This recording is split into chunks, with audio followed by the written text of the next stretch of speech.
본 방송에서 제공하는 투자 정보는 투자 판단에 대한 조언입니다. 방송에서 제공하는 주식의 가치, 가격 상승 및 하락에 대해서는 방송사에서 보장하지 않습니다. 시청자 여러분 안녕하세요. 오늘을 돌아보고 내일을 준비하는 오늘장 내일장 2부 진행의 백선혜입니다. 장 마감까지 확실한 승부 전략과 내일장 주목할 섹터까지 제시해드리고 있습니다. 오늘도 저희 방송과 함께 하시면서 성공적인 투자 전략 가득 담아가시기 바랍니다. 본 방송에서 제공해드리는 정보는 투자 판단을 위한 조언일 뿐 해당 주식의 가치와 수익률을 보장하지는 않습니다. 아울러 서울경제TV와 서울경제신문은 당사의 브랜드입니다. 최근 당사를 사칭하고 있는 피해 사례가 늘고 있는 만큼 각별히 주의를 해주시기 바랍니다. 또 저희 방송 유튜브를 통해서도 보실 수 있습니다. 유튜브 검색창에 서울경제TV라고 검색하시면 저희 방송과 함께 하실 수 있으니까요. 실시간으로 댓글 참여도 많이 해주시기 바랍니다. 그러면 오늘장 내일장 2부 첫 순서로 시작해 보겠습니다. 급락하는 종목에 대한 생존 전략을 모색해보는 시간입니다. 종목 SOS 시간. 오늘은 다올투자증권의 이성웅 차장님과 연결되어 있습니다. 차장님 안녕하세요. 네, 안녕하십니까? 네, 일단은 급락하는 종목들을 구조를 해보기 전에요. 오후장 상황부터 점검을 해보도록 하겠습니다. 오늘 오후장은 어떻게 보시나요? 네, 우선 선물 옵션 만기일이죠. 네, 만의 날이라고 볼 수 있겠는데 하락폭이 점점 커지고 있습니다. 어느 정도 예상이 됐던 그런 상황인데 생각보다도 그 전에 그 청산에 대한 그러니까 시장이 차익에 대한 우려감이 지난주부터 좀 있었죠. 그런 점에서 봤을 때는 약간의 좀 차익에 대한, 청산에 대한 부분이 좀 많아지는 걸로 좀 판단이 되고 있고요. 우선 지금 미국 증시 같은 경우에도 오늘 캐나다, 중앙은행이 기준금리 인상에 나서면서 이제 기준금리 인상 우려가 이제 동결에 대한 아직까지는 동결의 확률이 높죠. 하지만은 그 포인트 퍼센테이지가 낮아졌다는 점에서 봤을 때, 우선 우리나라뿐만 아니라 아시아를 중심으로 한 증시가 지금 오늘 많이 떨어지고 있습니다. 그런 점에서 봤을 때는 이 미국의 어떤 매크로 지표나 여러 가지 면에서는 크게 변동 사항이 없긴 하지만 이런 또 이제 통화 정책에 대한 우려감이 다시 한번 좀 시장에 좀 발목을 잡지 않나라고 좀 생각이 되고 있고요. 특히 이제 캐나다가 이제 깜짝 금리 인상하면서 6월에 FOMC 회의에 대한 불안감이 시장에 좀 나올 것으로 좀 판단이 되고 있습니다. 그렇기 때문에 오늘 시장 같은 경우에는 우선 장 막판까지 한번 지켜봐야겠지만 지금 현재 상황에서는 변동성에 대한 부분을 감안하고 차분히 좀 지켜봐는 관망하는 자세가 좋지 않을까라고 좀 생각이 되고 있고요. 지금 이제 우리나라 증시 같은 경우가 이 반도체주들의 차익에 대한 우려감이 좀 있죠. 그러기 때문에 이 반도체주에 대한 시장에서의 관심이 높아지고 있는 그런 상황인데 오늘 같은 경우는 SK하이닉스의 상승세나 여러 가지 면에서 봤을 때 우려했던 것 대비해서는 큰 무리는 좀 없는 걸로 판단되고 있고 내일 시장이 중요합니다. 내일에 어떤 외국인들의 수급이 어떻게 바뀌는지 이 부분을 체크하면서 시장을 대응하는 게 맞지 않나라고 좀 판단됩니다. 선물 옵션 동시 만기를 맞은 우리 시장입니다. 낙폭이 조금씩 커져가고 있는 시장인데요. 이런 시장에 대해서 어떻게 대응하면 좋을지 저희 방송과 끝까지 살펴보시면 좋겠습니다. 하락하는 시작 속에서도 더욱더 급락하는 종목들이 있습니다. 2시 30분 기준 급락하는 종목들 화면을 통해서 만나보겠습니다. 네, 첫 종목입니다. 라온텍이 지금 급락하고 있습니다. 10%가 넘게 빠지는데요. 마이크로 LED 관련주입니다. 10%가 넘는 하락률을 보이면서 1610원 선을 지나고 있습니다. 다음으로 바이옵트로를 보겠습니다. 최근에 반도체 기판 제조용 검사기를 출시했다라는 소식 속에서 급등을 하더니 오늘은 차익 실현 매물이 출회되고 있는 것으로 보입니다. 8% 넘게 빠지면서 지금의 주가는 7,350원대를 지나고 있습니다. 다음으로 JI테크 보겠습니다. 종속사인 대응 CCU가 신한은행으로부터 사입을 한 데에 대한 보증을 결정했다라는 소식이 들어와 있습니다. 이렇게 되면서 8% 넘게 빠지고 있고요. 5,320원 선을 가리키고 있습니다. 이수페타시스를 이어서 보겠습니다. 엔비디아 수혜주로 거론이 되고 있는 종목인데 최근에 급등세를 보이더니 오늘 시장에서 빠집니다. 4%가 넘게 빠지면서 14,470원 선 지나고 있습니다. 하이딥을 마지막으로 살펴보겠습니다. 모바일과 웨어러블 기기 부품 전문 기업입니다. 3%가 넘게 빠지고 있네요. 2,220원 선 지나고 있습니다. 이 시간 급락하는 종목들 저와 함께 살펴보셨는데요. 이 종목들을 보유하고 계신 분들이거나 또 다른 종목에 대한 궁금증이 있으시다면 유튜브 댓글창에 남겨주시기 바랍니다. 그러면 저희는 첫 번째 종목부터 구조를 해보도록 하겠습니다. 첫 번째 종목 라운텍입니다. 마이크로 LED 관련주고요. 최근에 애플의 MR 헤드셋과 관련된 종목으로 거론이 되기도 합니다. 이에 따른 실망감 때문일까요? 지금 주가가 빠지고 있는데 저희는 이 자리에서 어떻게 분석하면 좋을까요? 우선 라운텍 같은 경우에는 약간 좀 먼 관점에서 중장기적인 관점에서 매수를 해도 괜찮지 않을까라고 좀 생각이 됩니다. 급락이 최근에 심했죠. 물론 이제 그 전에 주가 좀 올라갔던 부분에 있어서 좀 차익 실현이 좀 많이 나와주고 있는데 어제 같은 경우도 애플의 AR, MR 기기에 대한 얘기가 좀 나와주었지만은 시장에서의 반응은 심상치 않습니다. 그렇기 때문에 지금 현재는 본다고 하더라도 이 라운텍의 어떤 기술력에 좀 집중을 하는 게 맞지 않나라고 좀 생각이 되고 있고요. 지금 현재 마이크로 LED나 마이크로 OLED 또 에코스 같은 이 세 가지 방식의 기술을 모두 보유한 게 라운텍이라고 생각이 되고 있고 특히 이제 에코스에 대한 이제 기반의 마이크로 디스플레이 쪽에서의 이 라운텍에 대한 기술력은 제가 본다고 하더라도 독보적이다라고 좀 생각이 좀 되고 있고요. 그러기 때문에 업계 최고 수준의 기술력을 가지고 있다는 점에서 그 활용도 그리고 이거에 어떤 전방 고객사들의 채택이나 이런 부분에 있어서 주가가 좀 많이 흔들리는 경우는 좀 있긴 하지만 기술력에 집중을 해야 되는 게 맞다라고 좀 생각이 되고 있고 지금 현재 어떤 이제 픽셀을 구현하는 장치 같은 경우가 지금 현재 본다고 하더라도 이 시장에서도 많이 필요한 그런 구현 기술이라고 볼 수 있겠고요. 물론 이제 AR, MR 여러 가지 XR 기기 쪽에서만 본다고 하더라도 지금 디스플레이를 넘어서 활용도가 점점 높아지고 있는 그런 좀 기술이라고 볼 수 있겠습니다. 그렇기 때문에 어떤 화소나 여러 가지 면에서 봤을 때 라운텍의 기술에 대한 수요는 계속 일어날 가능성이 크다라고 좀 생각이 되고 있고요. 지금 현재 디스플레이 초소형화에 대한 부분은 계속 진행이 되겠죠. 그런 점에서 봤을 때 이 라운텍에 대한 관심은 꾸준하게 가져야 되고 오히려 오늘 좀 떨어졌을 때 이 저가 매수하는 관점도 나쁘지 않다라고 좀 생각이 되고 있습니다. 그리고 나중에 본다고 하더라도 이 AR 글라스나 여러 가지 부분에 있어서 애플이 출시하는 부분에 있어서 모멘텀은 계속 살아있다라고 좀 생각이 되고 있고요. 그렇기 때문에 라운텍에 대한 관심은 오늘은 좀 매수 관점으로 접근해도 나쁘지 않다라고 생각이 듭니다. 네, 라운텍 기술력 긍정적으로 평가를 해주셨고요. 지금 주가가 좀 저평가되어 있다라는 말씀을 해주신 만큼 추가 매수도 말씀을 해주셨는데요. 그렇다면 가지고 계신 분들께서도 버티는 전략을 가져가면 좋을지 가격 전략까지 함께 말씀해 주세요. 우선 지금 생각보다 좀 장 막판에 역시 시장 영향도 있겠지만은 낙폭이 좀 커지는 모습 보여주고 있죠. 그렇기 때문에 기존에 가지고 계신 분들도 고민이 많으실 거라 생각이 되고 있는데, 저는 우선 일단은 기존에 보유하신 분들도 이 버티는 전략이 첫 번째라고 말씀드릴 수 있겠고, 두 번째 같은 경우에는 신규 매수로 해서 매수 단가 낮춰서 대응하는 전략도 이 라운텍의 어떤 중장기성 전망을 본다고 한다면 맞다라고 좀 생각이 됩니다. 원래 목표 주가 13,000원 정도 생각을 하고 있고 손절가는 10,000원을 말씀을 드리지만 크게 중요한 것 같지는 않고요. 우선 주가가 조금씩 더 낙폭을 했을 때 분할 매수 관점이 맞지 않나라고 좀 생각이 됩니다. 네, 일단은 현재가에 추가 매수를 해봐도 좋겠다라고 말씀해 주셨고요. 지금 목표 주가는 13,000원, 손절 라인은 10,000원으로 제시를 해주셨습니다. 그러면 저희는 다음 종목도 구조를 해보겠습니다. 하이딥을 구조해 볼 텐데요. 모바일과 웨어러블 전문 기업입니다. 지금 삼성전자가 워치를 공개했을 때는 오름세를 보이다가 지금 시장에서는 빠지고 있는데 차익 실현 매물이 출회된 관점으로 살펴보면 될까요?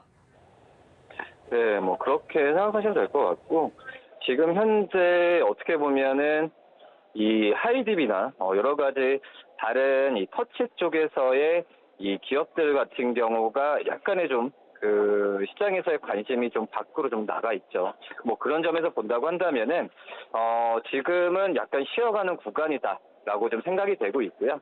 물론 차익실현에 대한 부분이 있어서 빨리 끝나고 반등을 했을 때 매수 관점으로 또 접근해도 될 만한 종목이 바로 이제 하이딥이지 않나라고 좀 생각이 되고 있고, 이 하이딥 같은 경우에는 이 어떻게 보면 하드웨어, 소프트웨어, 뭐 센서 기술 여러 가지 부분을 모두 보유하고 있는 기업입니다.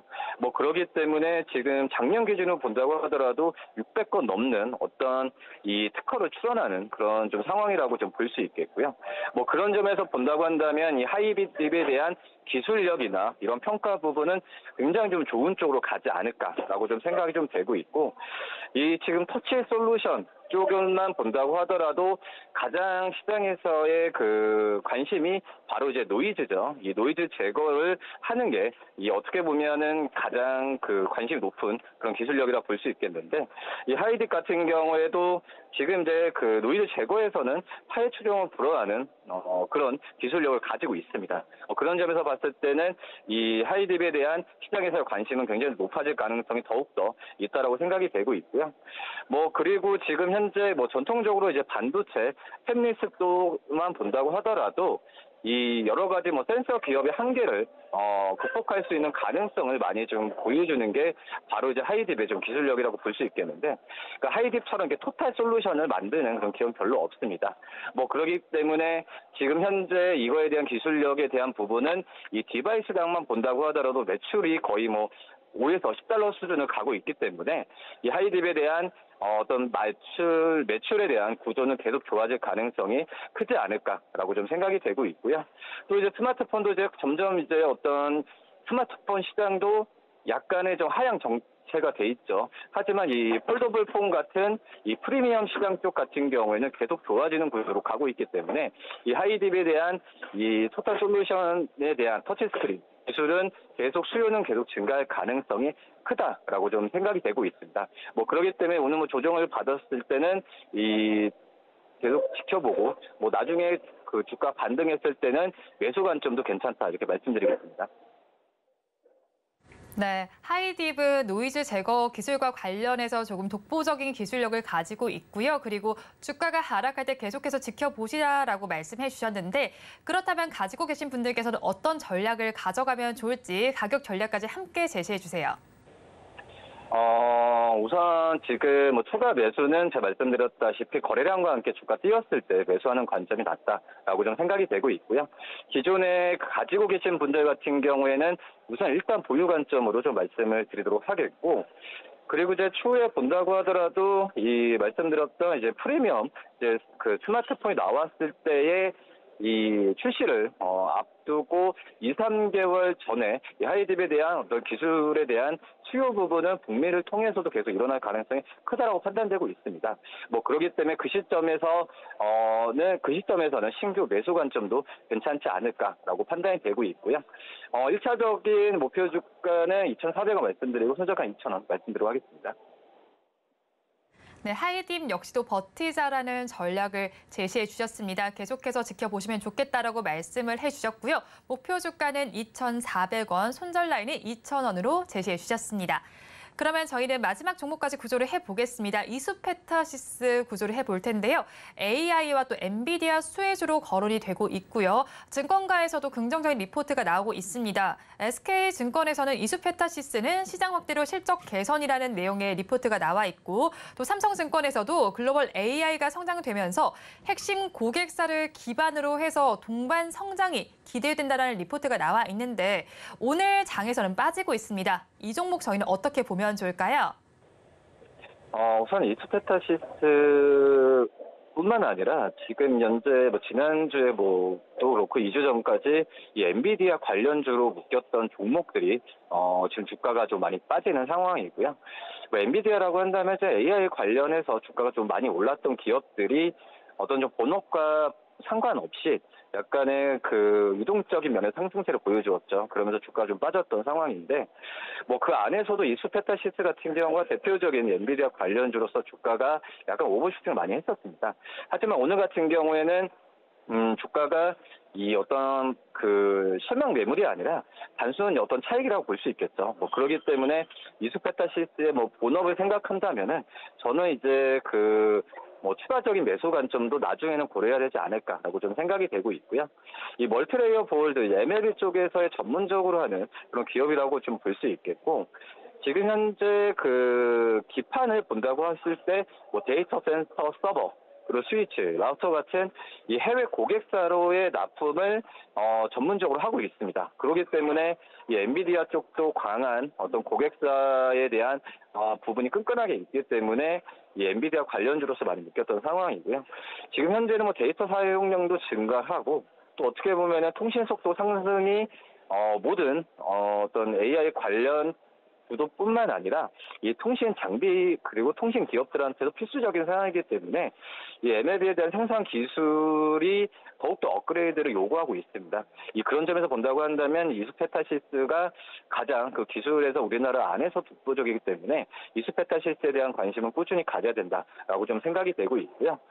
이 MLB 시장 같은 경우에는 우리나라 뭐에는 이수페타시스가 제일 기술력이 좋은 상태고 뭐 글로벌 뭐 다른 기업들도 경쟁 업체가 좀 있긴 하지만 뭐 지금 현재 본다고 하더라도 이수페타시스 포함해서 한 4곳 정도가 이 시장을 좀 분할하고 있습니다. 그런 점에서 어떤 글로벌 고객사를 끈끈하게 유지해온 이 이수페타시스가 수혜가 본다라고 좀 생각이 되고 있고요.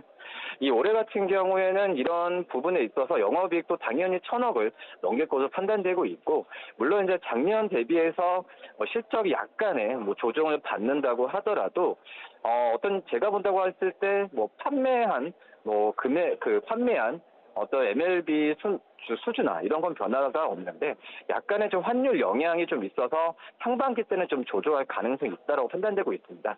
하지만은 지금 현재 뭐 이수페타시스의 주가는 뭐 그런 부분은 충분히 흡수했다라고 좀 생각이 되고 있고요. 지금 현재 본다고 하더라도 이 수주나 월 수주만 본다고 하더라도 거의 뭐 500억 수준에 육박을 하고 있는데, 이런 수준은 지금 증권사 평가는 2024년 그리고 뭐 2025년까지는 거의 뭐 향후에 이 월 수주액에 대한 부분이 거의 20%씩 증가한다는 그런 좀 평가를 내놓고 있습니다. 뭐 그렇기 때문에 이 업황 회복이나 여러 가지 면에서 봤을 때 이수페타시스에 대한 관심은 증권사에서도 좋다라고 좀 생각이 되고 있고요. 지금 국내 법인 쪽에서의 고다층 비중이 점진적으로 확대가 되고 있습니다. MLB에 대한 어떤 기술 업그레이드에 대한 수요 부분은 꾸준하게 좀 일어날 것으로 판단되고 있고요. 또 이제 현재 봤을 때 중요한 부분이 앞서서 말씀드렸듯이 글로벌 이 경쟁 업체들 중에서도 중국 업체들 포함되어 있죠. 근데 이제 미국의 전체적인 정책적으로 본다고 하더라도 이 중국 쪽에서의 기업들보다는 우리나라 쪽 기업들의 선호도가 높아질 가능성이 굉장히 좀 크기 때문에 이수페타시스의 이런 점도 긍정적인 요소로 작용하지 않을까라고 좀 생각이 되면서 이수페타시스 좀 오늘 떨어졌을 때는 매수 관점도 괜찮지 않을까라고 좀 생각이 됩니다. 네, 이수페타시스는 MLB 전문 생산 기업입니다. 우리나라에서 좀 독보적이다라고 말씀을 해주셨는데요. 그렇다면 가지고 계신 분들께서는 지금 시장에서 어떻게 대응 전략을 가져가면 좋을까요? 우선은 지금 기존에 가지고 계신 분은 버티는 전략인데요. 신규로 매수 관점은 약간의 좀 지켜를 봐야 됩니다. 물론 중장기 전망은 좋지만 지금 현재 말씀드렸던 이수페타시스가 엔비디아 관련주로 오르면서 주가 약간 오버슈팅 감은 있죠. 증권사 같은 경우에도 이 적정 주가를 어떤 15,000원 수준에서 지금 얘기를 하고 있는데, 이 15,000원은 이 전체 글로벌 이 경쟁 업체들의 뭐 PER 수준 한 12배에서 13배 사이를 적용한 게 바로 이제 15,000원 수준인데요. 하지만은 목표 주가라는 부분이 이 숫자로만 놓고 볼 수는 없죠. 어떻게 보면은 향후에 전 프리미엄 그리고 실적의 안정성이나 업황의 반등 부분도 고려를 해야 되기 때문에 저는 오늘 떨어졌을 때 주가도 상승 여력을 갖고 간다면은 이 17,000원까지도 가능하지 않을까라고 좀 생각이 되고 있고요. 그리고 손절가는 13,000원 말씀드려서 이 구간 안에서는 충분히 좀 매수 관점을 현재 가격과 13,000원 사이에서는 주가가 기존에 가지고 계신 분들은 버티는 전략이 맞지 않나라고 좀 생각이 됩니다. 이수페타시스는 가지고 계신 분들께서는 버티는 전략을 취해보시고요. 신규로 접근한다면 지금보다 조금 더 낮은 가격대에 접근해 보시기 바랍니다. 목표 주가는 17,000원, 손절 라인은 13,000원으로 제시해 주셨습니다. 지금까지 다울투자증권 이성웅 차장님과 함께 오늘 종목들 구조해봤습니다. 오늘 연결도 고맙습니다. 네, 감사합니다.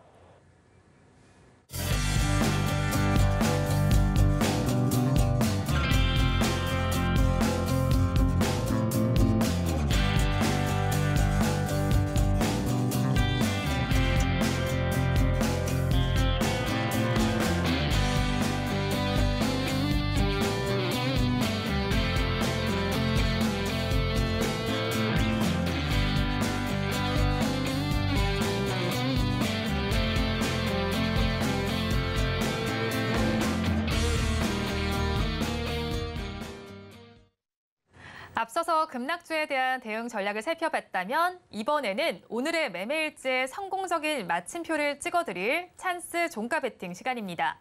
오늘은 비전경제연구소의 김태성 이사님과 함께합니다. 어서 오세요. 네, 안녕하세요. 네, 일단은 이사님과 함께 종가 베팅 시간에 짚어봤던 종목들을 살펴봐야 될 것 같은데 뭐 수익률이 지금 너무 좋으시죠. 뭐 세진중공업, 뭐 삼성중공업, 뭐 제이시스 등 굉장히 많아서 오늘 좀 고르기가 힘들었는데 일단은 6월 1일에 공략을 해주셨던 펌텍코리아부터 먼저 좀 살펴주세요.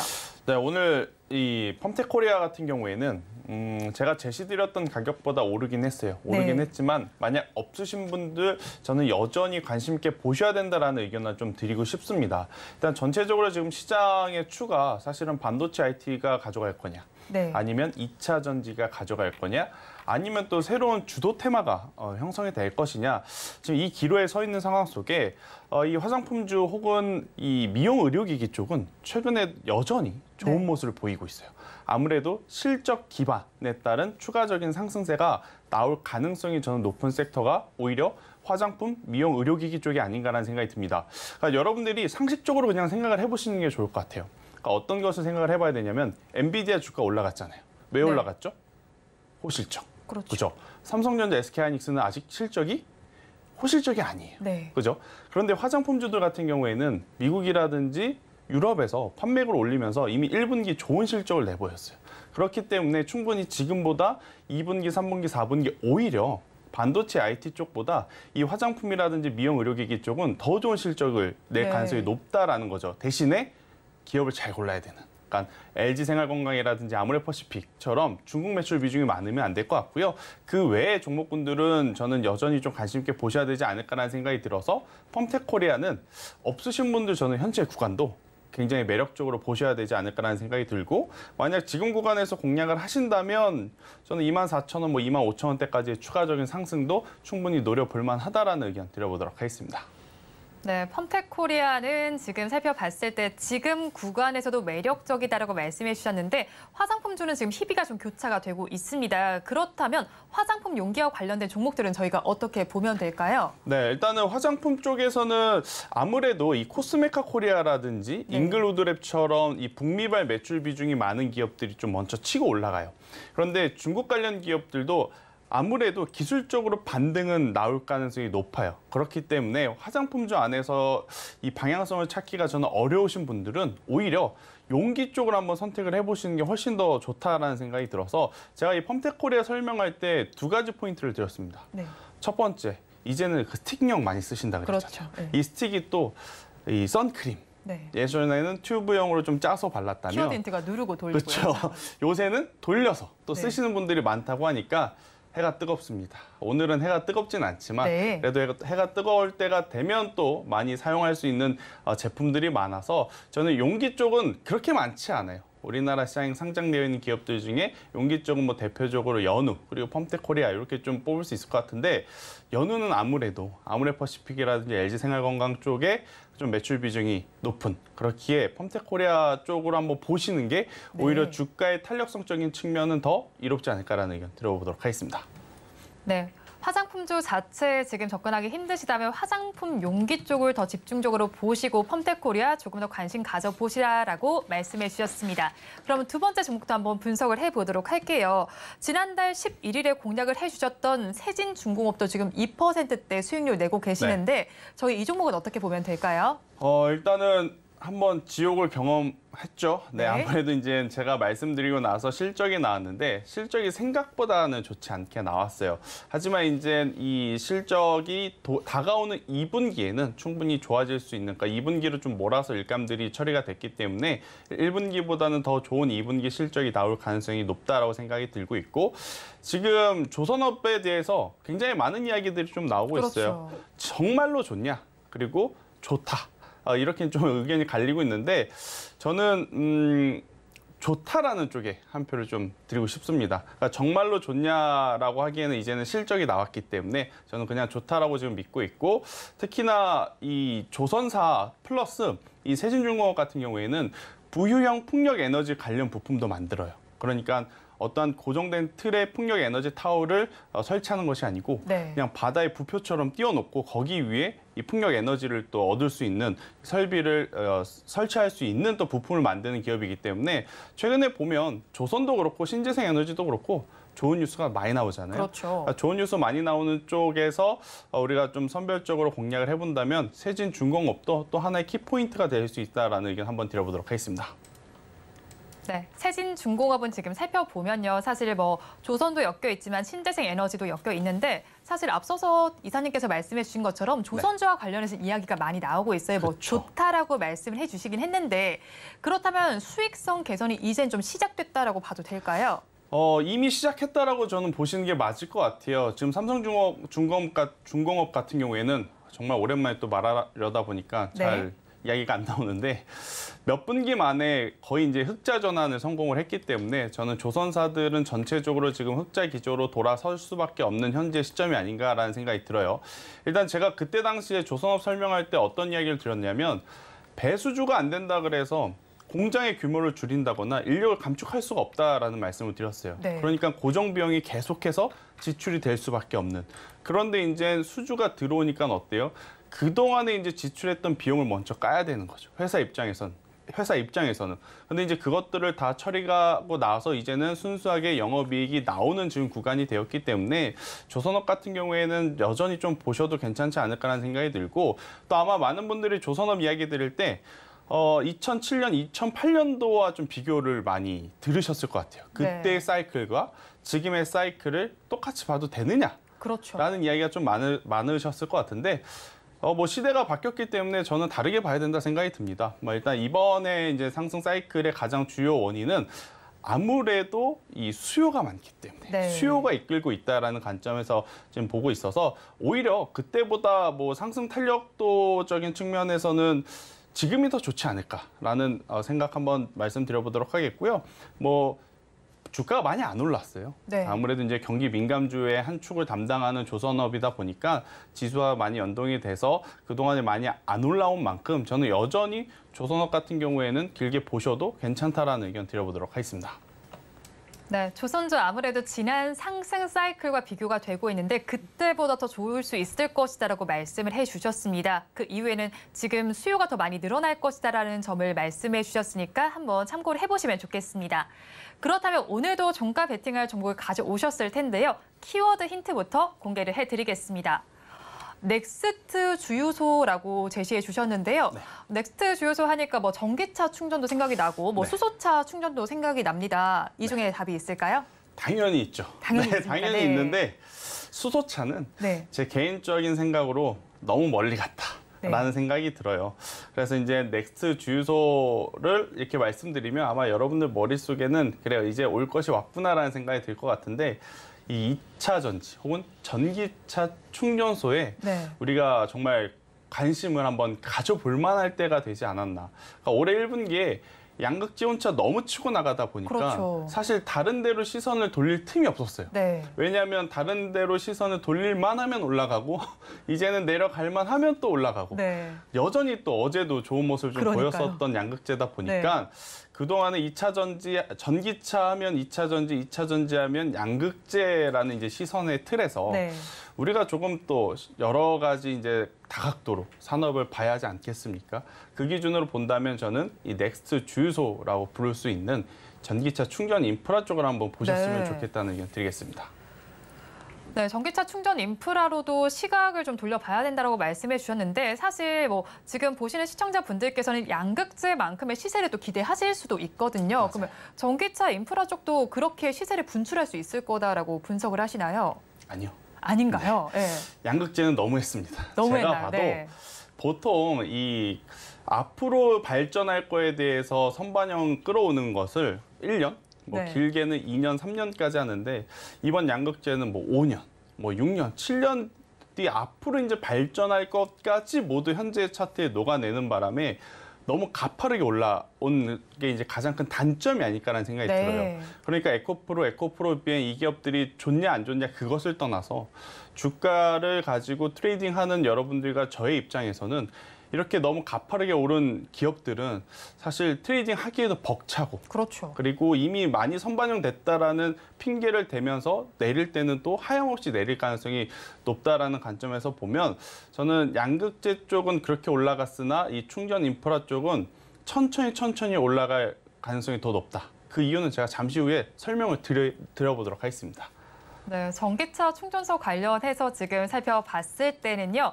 주가가 조금 차곡차곡 올라갈 것이다라고 분석을 해주셨어요. 이유도 지금 한번 들어봐야 될 것 같고 그리고 그럼 전기차 충전소는 지금 어느 정도 인프라가 구축됐는지도 궁금해요. 네, 일단 여러분들이 아마 최근에 이제 자동차를 바꾸시려시는 분들은 공감하실 것 같은데 이참에 전기차로 갈까? 생각보다 주위에도 많더라고요. 그렇죠. 전기차로 갈까 생각하시는 분 많을 거예요. 제가 작년에 이제 차량을 바꿀 때 저도 요새 대세가 전기차고 나도 방송에 나가서 전기차 좋다고 하니까 이제 전기차를 탈 때가 됐나 싶어서 여러 이제 이 보기를 두고 체크를 해봤는데 한 가지 걸리는 게 바로 충전이었어요. 그렇죠. 그러니까 충전소가 어디 있냐라기보다는 충전 시간이 제 기준으로는 가장 큰 문제였어요. 맞아요. 지금 제가 타고 다니는 그러니까 휘발유 차량은 여러분들도 그냥 내가 원하는 그냥 주유소 가서 넣으면 주변에 되잖아요. 거의 뭐 널려 있으니까요. 널려 있기 때문에 원하는 데 가서 짧게는 5분, 뭐 길게는 뭐 주유하고 세차까지 한다고 치면 10분 안에 모든 것이 마무리가 돼서 이제 출발을 할 수 있는데 일단 전기차 충전 같은 경우에는 아직까지는 그렇게까지 또 많이 깔려 있지 않아요. 전기차 충전소를 찾으려면 서울 시내에서는 근교에 좀 많죠. 근방에 좀 많지만 그렇지 않은 지역에서는 있는 곳을 또 찾아가야 됩니다. 그래서 아직까지는 거의 초입 구간에 있는 산업이다 보니까 우리가 그 초입 구간에 있는 산업일 때 주식을 좀 먼저 사놔야 되지 않을까라는 의견 한번 드려보도록 하겠습니다. 네, 초입 구간일 때 한번 사놔야 한다라고 말씀해 주셨는데 뭐 전기차 충전 관련해서도 사실 종목들이 굉장히 많잖아요. 그렇다면 오늘 가지고 오신 종목은 어떤 종목일까요? 일단 전기차 충전 인프라를 이제 깔려면 아무래도 우리나라 전역에 지금 다 깔아야 되잖아요. 그렇죠. 그러면 필요한 게 뭐죠? 돈이죠. 돈이 많은 기업이 이 전기차 충전 인프라 시장에 좀 뛰어들어야 돼요. 자본이 있어야 승리할 수 있나요? 그렇죠. 자본 있는 기업은 당연히 중소기업보다는 대기업 위주로 좀 보셔야 될 것 같고 저는 그 안에서 지금 모든 대기업들이 지금 뛰어들었어요. LG도 뛰어들었고 삼성도 뛰어들었고 SK도 뛰어들었고 하는데 저는 그중에서 SK네트워크스라고 하는 기업을 좀 말씀드리고 싶습니다. 왜냐하면 일단 기업의 좋고 나쁘고를 떠나서 대기업들이 뛰어들었다 했잖아요. 대기업들의 주가는 호가가 비쌉니다. 그런데 SK네트워크스는 기업 규모가 큼에도 불구하고 호가가 개인 투자자분들이, 시청자분들이 가장 좋아하는 5,000원 부근이기 때문에 제가 오늘 설명드리고 싶어요. 왜냐하면 100만 원을 가지고 100만 원짜리 주식 한 주 사라 그러면 저한테는 너무 비싼데요? 하시는 분 많죠. 그런데 10,000 원짜리 주식을 100주 사라고 하면 아마 많은 분들이 다 사실 거예요. 그만큼 또 가격에 민감하게 우리 시청자분이시다 보니까 그것들을 좀 고려해 봤을 때 저는 SK네트워크스가 지금 시점에서는 우리가 꼭 체크해야 될 부분이 굉장히 많지 않나라는 생각이 들어서 하나씩 좀 설명을 드려볼게요. 일단 SK네트워크스 같은 경우에는 전기차 충전에도 종류가 있다 그래요. 완속 충전이 있고 급속 충전이 있는데 완속 충전 관련해서 이 에본이라고 하는 기업의 2대 주주가 됐습니다. 네. 네, 그리고 급속 충전 관련해서는 작년에 이 S트래픽이라고 하는 기업을 인수를 했어요. 네. 그러므로 이 완속과 급속 충전 모두 지금 준비가 되어 있는 기업이다라고 좀 말씀드릴 수 있을 것 같고요. 또 이제 SK 네트워크스는 그 안에서 굉장히 많은 사업들을 하죠. 여러분들이 제일 잘 아시는 거 정수기 빌려주고 네. 그리고 비대 빌려주고 네. 하는 SK 매직이 있고 그리고 SK 렌터카가 있고 네. 그리고 워커힐 호텔을 가지고 있어요. 자, 워커힐 호텔에 대해서 잠시 후에 이야기 드리겠지만 일단 SK 매직이라든지 SK 이 렌터카 같은 경우에는 같은 플랫폼 안에서 이 전기 충전 인프라 시너지 효과를 낼 수 있는 요소들이 굉장히 많다라는 것들이 이제 부각이 된 그러한 상황이라서요. 저는 SK 네트워크스가 아무래도 이제 본격적으로 그룹사 내에서 지금 2차 전지 충전 인프라에 투자를 하고 있는 만큼 한 번 더 시장의 관심을 받는다라고 한다면 충분히 지금보다 더 좋은 모습을 보여줄 수 있지 않을까라는 생각이 들고 있고 그리고 지금 여름이잖아요. 그렇죠. 자, SK 렌터카 여름에 우리가 놀러 가서 많이 빌리겠죠. 네. 그리고 또 숙박은 뭐 저는 호캉스를 한 번도 해보지 않아서 공감이 가진 않지만 네. 요새 호캉스 하신 분들이 굉장히 많다 그래요. 당연하죠. 네, 그래서 워커힐 호텔의 지금 실적도 상당 부분 지금 많이 개선이 된 상황이라서 아무래도 SK 매직이라든지 SK 렌터카 이런 워커힐에서 벌어들이는 탄탄한 자금력을 바탕으로 네. 충전 인프라에 이제 SK 네트워크스가 지금 도전적인 모습을 보여주고 있기 때문에 한번 중장기적으로 관심을 가져도 괜찮지 않을까라는 의견을 한번 드려보도록 하겠습니다. 네, 그렇다면 중장기적으로 관심을 가지는데 네. SK 네트워크스 가격 전략은 저희가 어떻게 가져가야 할까요? 일단 오늘 종가가 좀 부담스럽다면 네. 자, 선물 옵션 동시만기라서 이제 현재 가격이 부담스러우시다라고 하면 내일 시초에 사시는 게 좋을 것 같아요. 네. 네, 내일 시초에 사시는 게 좋을 것 같고 4,500원이라는 가격대를 제가 손절 라인을 잡아드렸는데 지금 바닥에서 추세를 이제 막 타고 올라가려는 모습을 보이고 있어요. 그런데 이 추세가 이탈이 되는 조정봉이 나오면 상당 부분 또 길어질 가능성이 높습니다. 그래서 4,500원이라는 가격대가 이탈이 되게 되면 그때는 손절하시는 게 좋을 것 같고 그렇지 않다면 저는 5,500원이라는 가격대까지 한번 들고 가보자라는 전략을 드려보도록 하겠습니다. 네, SK 네트워크스는 오늘의 종가가 조금 부담스러우시다면 내일 시초가에 한번 접근을 해보시면 좋겠습니다. 그러면 저희는 마감 동시효과 구간 분위기를 살펴보겠습니다. 양대 시장에서는 어떤 불이 켜져 있는지 한번 살펴보니까요. 모두 파랗게 질려 있습니다. 코스피 시장은 지금 약보합세로 마감을 준비하고 있네요. 그래도 2,600선은 지켜내고 있고요. 코스닥 시장에서는 0.73%의 낙폭이 관찰되고 있습니다. 874선에서 종가 형성할 준비를 하고 있습니다. 이 시장 이사님께서는 어떻게 보셨나요? 일단 뭐 오늘 동시만기일이라서 네. 지금 현재 흐름을 보시면서 어디가 좋다, 어디가 나쁘다라고 말하기에는 사실 현실적으로는 조금 이른 감이 없지 않아 있어요. 차라리 이제 내일 보시는 게 더 현명하지 않을까라는 생각이 드는데 한 가지 오늘 좀 말씀드리고 싶은 쪽은 네. 자동차 쪽에서 한번 이야기를 드리고 싶어요. 사실 이번 주 초만 하더라도 현대차, 기아 주가 흐름 좋았습니다. 네. 그런데 어제 많이 밀렸죠. 그러니까 그렇죠. 많이 밀려내린 이유 중에 하나가 미국에서, 뉴욕에서 이 현대 기아가 도난을 당하기 쉬운 차량을 만들었다라는 네. 또 이유를 들면서 소송을 제기를 했어요. 근데 이게 아마 이 자국 내 브랜드보다 우리나라 현대 기아의 브랜드가 최근에 너무 이제 큰 흥행을 하다 보니까 질투심이 좀 섞인 그런 것이 아닌가라는 저는 개인적으로 생각이 들어요. 그래서 만약 선물 옵션 동시 만기 이후에 추가적으로 자동차 쪽에 이제 이 수급의 변화가 생기지 않는다라고 한다면 저는 이러한 조정을 이용해서 자동차 쪽을 여전히 관심 있게 보셔도 괜찮지 않을까라는 의견을 한번 드려보도록 하겠고요. 또 한 가지 오늘 아쉬운 쪽은 제약바이오가 아닌가라는 생각이 듭니다. 제약바이오 쪽이요? 네. 반도체 IT가 약할 때 사실 제약바이오가 어느 정도 좀 받쳐줘야 네. 수급의 순환매도 굉장히 빠르게 돌 수 있는데 오늘 같은 경우에는 뭐 옵션 만기와 내만여의 날이기 때문에도 그렇지만 전체적으로 또 제약바이오 쪽의 투심이 또 위축이 되는 모습을 보이면서 아직까지도 시장의 수급 방향성이 어디로 이제 정해질지가 결정이 되지 않는 그러한 모습을 좀 보였다라고 설명을 한번 드려보도록 하겠고요. 저는 그래도 무엇보다 이 분기 실적이 또 2분기 실적을 준비하는 만큼 실적이 잘 나올 수 있는 쪽 주가 흔들릴 때마다 우리가 관심을 가져야 된다면 저는 또 시총 상단 종목들 안에서 엔터주들을 또 빼놓을 수 없다. 엔터주요? 네. 네, 아무래도 이제 YG, SM, 하이브 워낙 지금 주가의 모습도 좋았고 1분기 실적도 좋았지만 1분기를 뛰어넘는 또 2분기 실적이 나올 수 있다는 관점에서 보면 엔터사들도 여전히 관심권역에 두고 보셔야 된다라는 의견 드려보도록 하겠습니다. 네, 일단 엔터사들의 경우에도 관심권역에 두고 보자라고 말씀해 주셨는데요.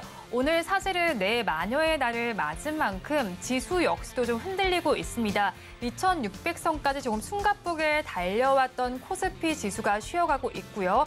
코스닥 지수 역시도 낙폭을 보이면서 880선이 깨진 상태에서 거래가 되고 있는 상태입니다. 오늘 외국인 수급 역시도 매도로 자리를 그대로 잡은 상태였는데요. 그런 만큼 파란불을 계속해서 나타내고 있고 시총 상위주 중에서도 빨간불을 켜낸 종목을 찾기가 어려웠습니다. 이런 시장 속에서도 방금 전에 이사님께서 말씀을 해주셨던 엔터주 같은 경우는 지속적인 관심을 가져보시기 바랍니다. 마감 동시효과 구간 함께 하셨습니다.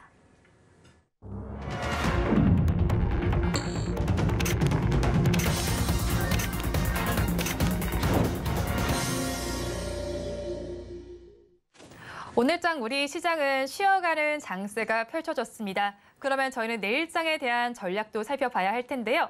오늘장, 내일장 전문가님들께 내일장 히든카드가 될 중요 포인트를 여쭤봤습니다. 화면을 통해서 살펴보시죠.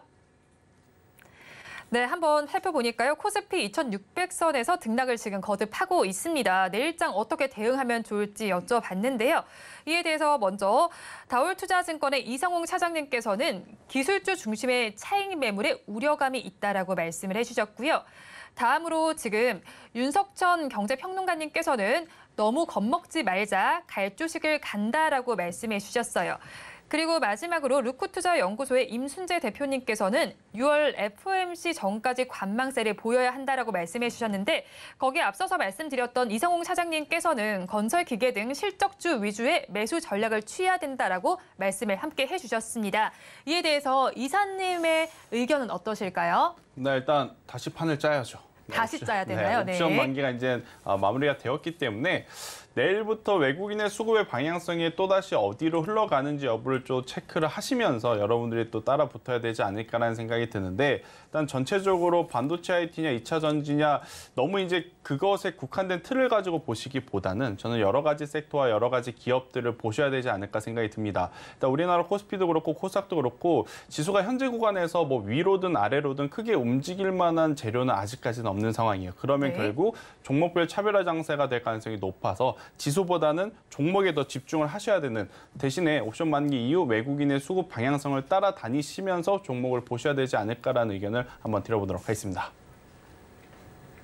네, 오늘 일단 살펴본 코스피 지수는 2600선에서 등락을 거듭하면서 뭐 살원판을 걸었다라고 볼 수가 있을 것 같아요. 네. 그래도 2600선 아래로 내려가기도 하더니 다시 또 올라서 모습입니다. 이 지수 양상은 좀 어떻게 보셨나요?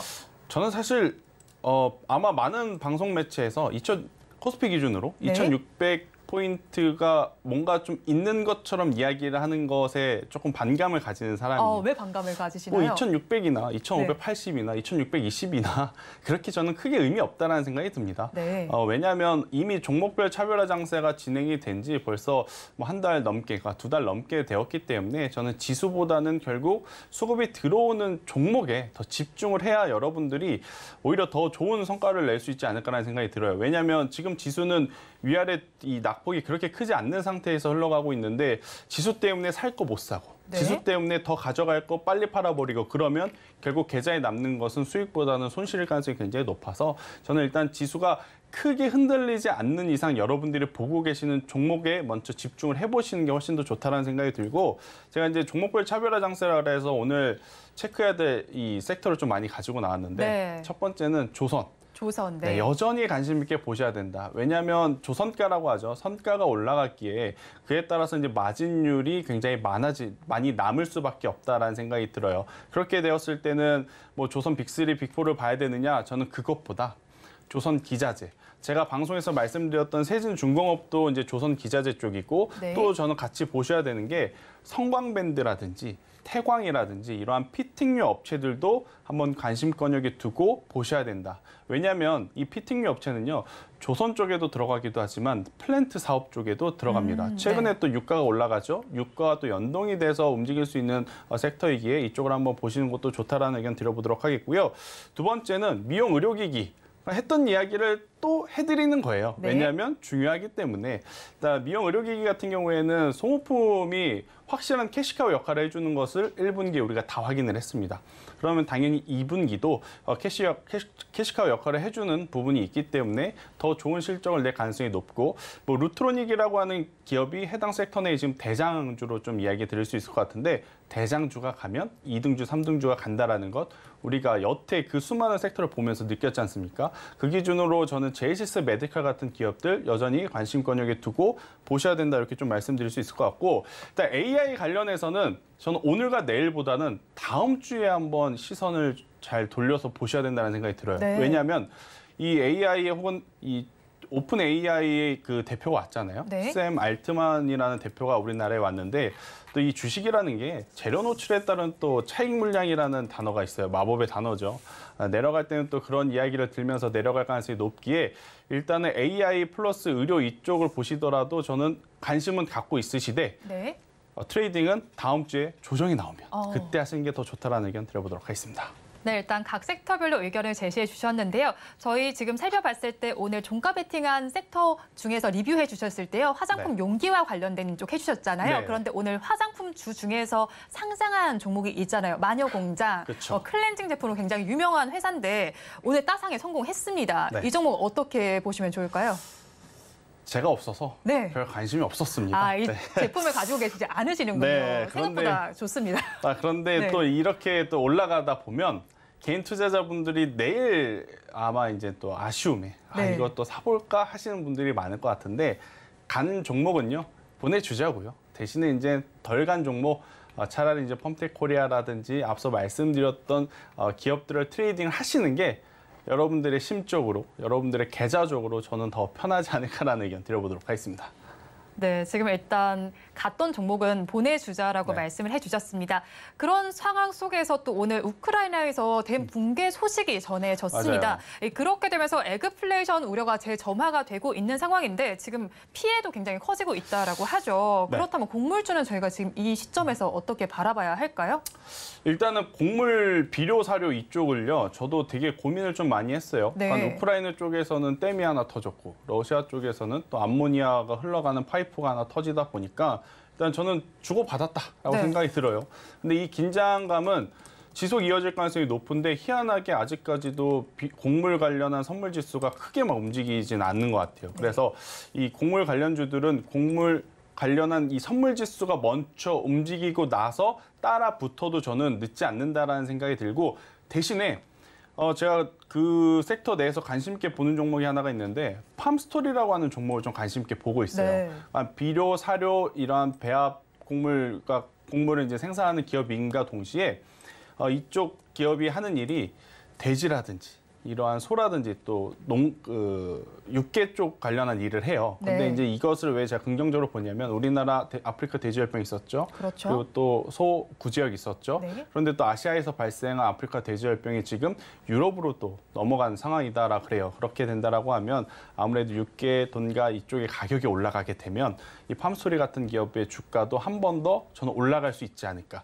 그러니까 비료, 사료, 곡물 같은 경우에는 러시아와 우크라이나 사태 때문에 아무래도 올라가지 않을까라고 예상을 하는 건데, 네. 아직 올라간 게 아니거든요.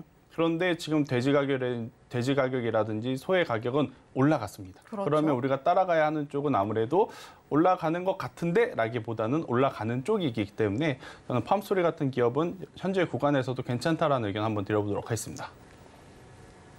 네, 비료, 사료 관련해서는 팜스토리 조금 유효하게 바라봐 주셨으니까 투자 의견에 참고를 해보시기 바랍니다. 지금까지 비전경제연구소의 김태성 이사님과 함께했습니다. 오늘 말씀도 고맙습니다. 오늘장 내일장 2부 마칠 시간이 됐습니다. 본 방송에서 제공해드리는 정보는 투자 판단을 위한 조언일 뿐 해당 주식의 가치와 수익률을 보장하지는 않습니다. 아울러 서울경제TV와 서울경제신문은 당사의 브랜드입니다. 최근 당사를 사칭하고 있는 피해 사례가 늘고 있는 만큼 각별히 주의해 주시기 바랍니다. 오늘장 내일장 2부 준비한 순서는 여기까지입니다. 저희는 내일 이 시간에 다시 찾아뵙도록 하겠습니다. 함께해 주신 여러분 고맙습니다.